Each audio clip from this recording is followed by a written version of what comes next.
What's going on, everybody? Welcome to the J.Meaney review. I'm J.Meaney, and today I'm giving my spoiler review to the first episode of Loki on Disney+. Loki Begins where we last left him off, where he takes the Tesseract in Endgame and just disappears, immediately answering that lingering question.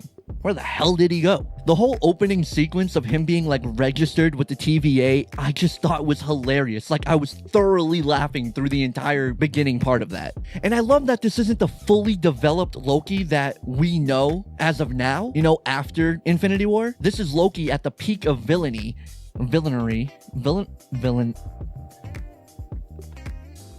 I'm so glad that whoever's watching right now, whoever's been watching, that you still watch me, because, I struggle.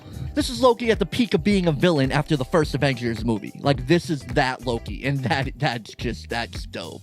This doesn't feel anything like WandaVision. It doesn't feel anything like Falcon and the Winter Soldier. We went from, a psychological thriller with WandaVision to, a buddy cop movie with Falcon and the Winter Soldier to, this crime investigation kind of movie, or series, rather. And I'm so here for it. It was a great introduction into the TVA and their role in the MCU and the role that they've been having in the MCU that we didn't know about, and really setting up how this is gonna go going forward. I do have a few concerns, really.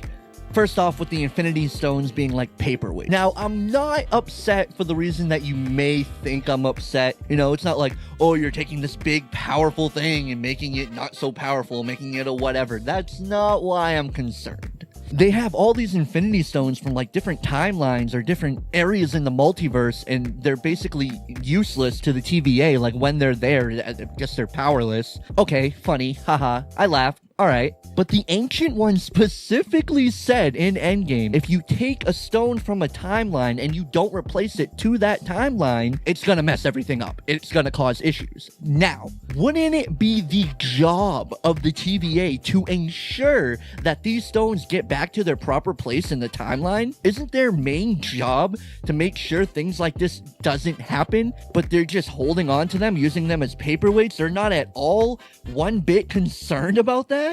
Really? Something's not adding up here. My second concern, Hulk specifically said that the way time travel works is not like Back to the Future, is not the way that a lot of us perceive time travel when it comes to movies. You change the past, it does not then change the present. The past becomes your new future, okay? So there's a timeline, you're here. If you go to the past, that's your new future. The past doesn't then change your present. I get it, I understand it. Maybe I can't explain it as well.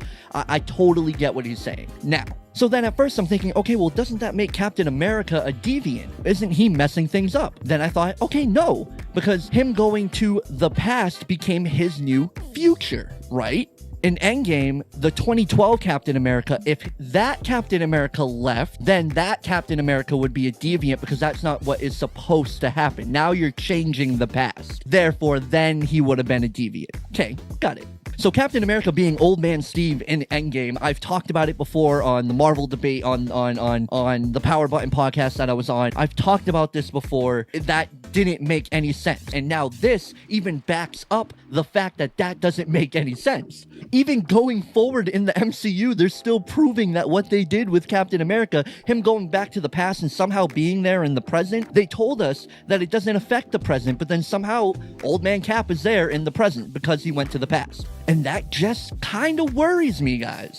If they're gonna set up these rules, they can't just go and break them. And it's all right, maybe I can let you break it once, But now we're further proving that what you did with Captain America didn't make sense. I'm worried you guys are going to keep doing it again. And I'm not for that. I'm not. I can allow a slip up here and there, but you guys can't just start breaking it whenever you want for fan service. It just concerns me. We lose the consistency. So time in the multiverse being so big in the MCU going forward, it just concerns me.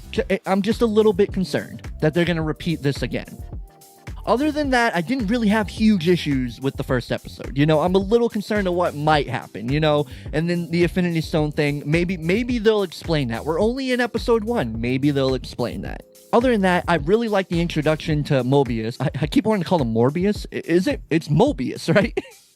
played by Owen Wilson. I love Owen Wilson. He's such a great fit to be in the MCU, and Owen Wilson's kind of been gone for a while, so he's making like this comeback of the MCU, and I'm just totally here for it.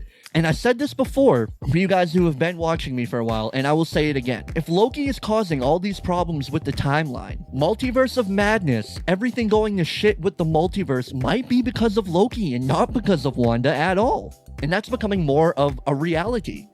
A reality. Why did I say it like that? There's a version of Loki out on the loose right now causing problems, which I thought was a really cool reveal. And I'm just curious, like, where is this Loki from? Where in the timeline or the multiverse? Like, how did this play out, right? And I can't wait for next week's episode to really unravel that. And I have a prediction about this Loki, guys. I might be totally wrong. But notice how they wouldn't show us this Loki's face. Now, why is that? I have a prediction. This Loki might look completely different than the Loki that we're used to. Whether it's maybe an actor that we've already seen in the MCU who's now like the face of Loki, or maybe an actor that hasn't been in the MCU, just a completely different actor. Maybe Loki is a woman now. Maybe Loki's some sort of creature. Like, I think there was a reason they didn't show us Loki's face. Because if Loki looked exactly the same, why not just show it? Like, that would have been cool to show him. I think there's something with that. I think next week, maybe next week, if we see that Loki next week, I think it's going to be a completely different looking Loki.